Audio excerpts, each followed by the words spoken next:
Hello, everybody. My name is Ray. Welcome to the Evangelical Dark Web. Today, we're going to be talking about how Big Eva has handled Ukraine versus how Big Eva handled COVID 2 years ago.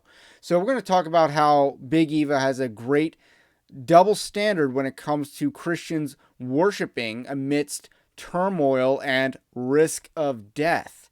So, there's a clear disparity in between how Big Eva treats two events, and that needs to be called out because it's sickening, and it's just sinful, and it shows that they are wolves.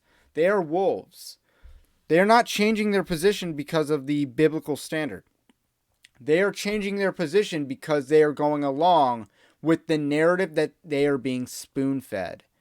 It's a great shame how many evangelical churches and institutions and media publications, not the evangelical dark web, by the way, are spoon-fed from the federal government, from the powers that be, the narrative to peddle.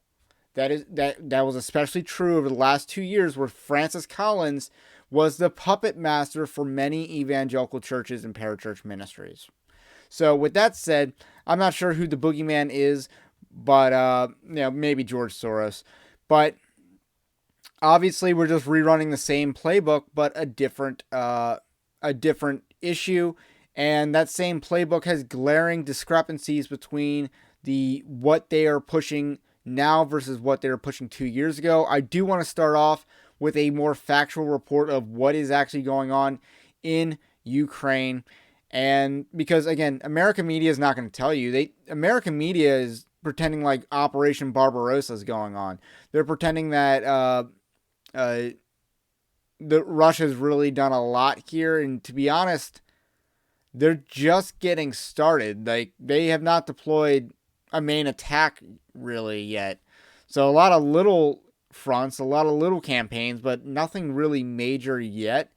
If we want to make a World War II analogy, there was a portion of World War II, very early, where the media of the Allied countries like, well, when's this? What's going on with the war? When's it actually going to start? Because nothing had happened at that time yet.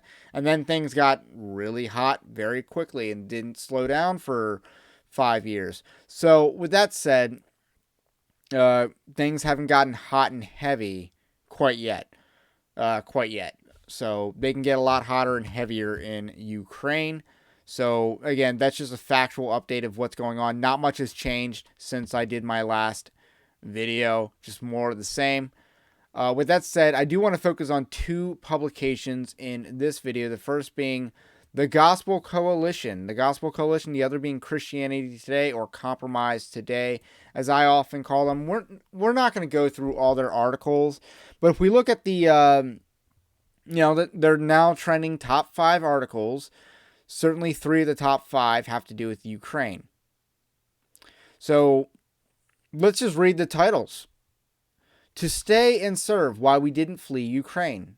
That is by Vasil Ostry. Again, do not forgive me for any mispronunciations. Woken Up by Bombs. A church planter in Ukraine prays and perseveres. Benjamin Morrison is the author of that one. And number 5 on their now trending list is The Ominous Threat Surrounding Missionaries in Ukraine.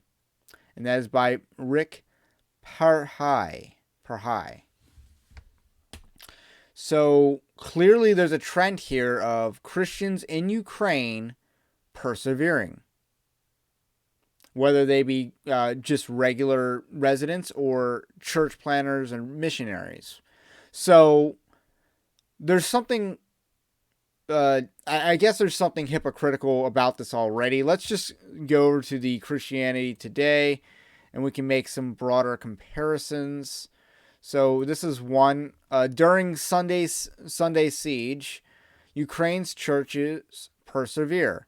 Now, again, what city? Again, there was no siege in Kiev. Like, it wasn't actually besieged. I mean, again, going back to the map, if you think this is a siege, you would be wrong. That's not a siege. So anyway, totally misleading clickbait headline. And it makes it seem a lot worse than it actually is, or a lot dire than the situation actually is. As Russia invades Ukraine, pastors stay to serve, pray, and resist. Prayer request from Donetsk. First to stop the aggressor, but then for peace of mind to respond with Christian character and not from human hate. And it cites a soldier that got killed fighting in Donetsk. Now, Donetsk is a separatist region of Ukraine.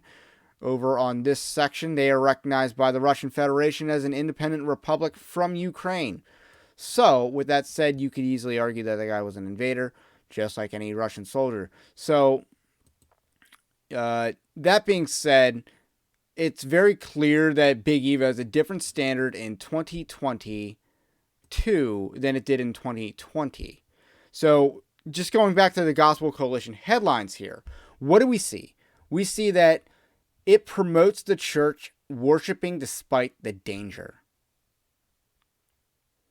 That's key. There's no love your neighbor, stop worshiping, everyone stay at home and stay safe because there's war going on here, so, it's too risky to corporately gather because that makes us a larger target for civilian casualties or something like that. You don't see those type of arguments happening, and you know why you don't see those types of arguments happening? It's not that the Bible has changed, it's that these people aren't in control, they're not independent thinkers, they're just going along with the narrative that they are being spoon-fed.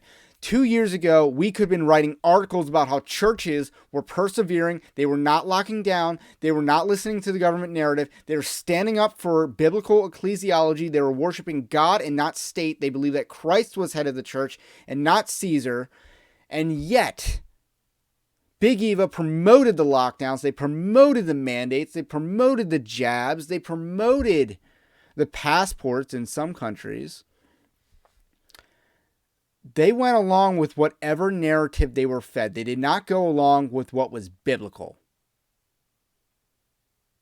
That's the key difference here. It's not that they are hypocrites. It's that they are sellouts.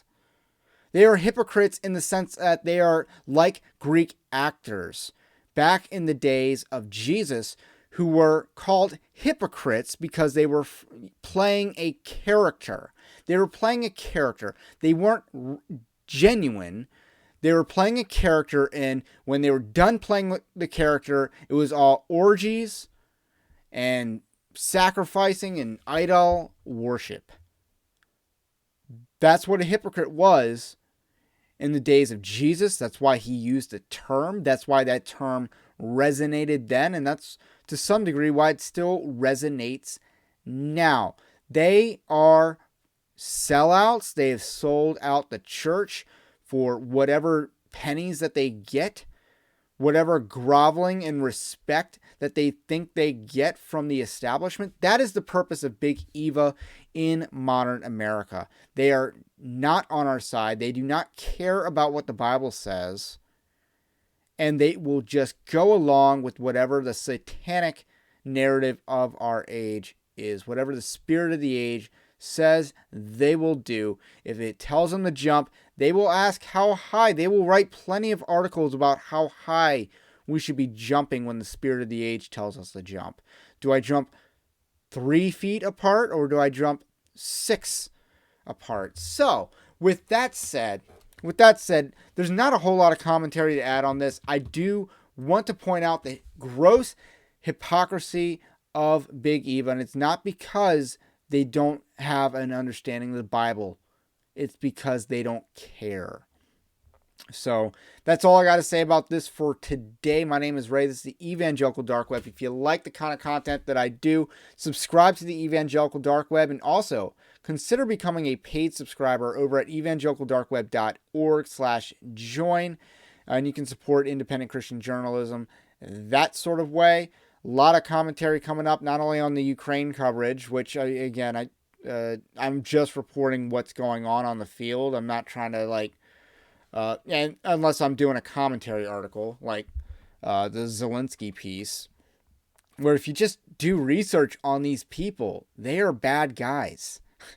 They are really bad guys. Like, I might have to do something on Ukraine's language law, which is just insanely tyrannical. It's insanely tyrannical. So I might have to do something on that. Uh, Otherwise, a lot of election coverage coming up because it is primary season. Primary season, very important because primary elections are often more important than general elections. That's certainly going to be the case here in Maryland, and that'll be the case all over the place. So we'll have a lot of coverage on the primaries, specifically pointing out good candidates in contested races. So with that said, definitely want to support the Evangelical Dark Web, or you can at least just subscribe to the RSS feed and get articles in your email daily. So anyway, my name is Ray. This is the Evangelical Dark Web. Let me know what you think about what I think, and I will catch you on the next one.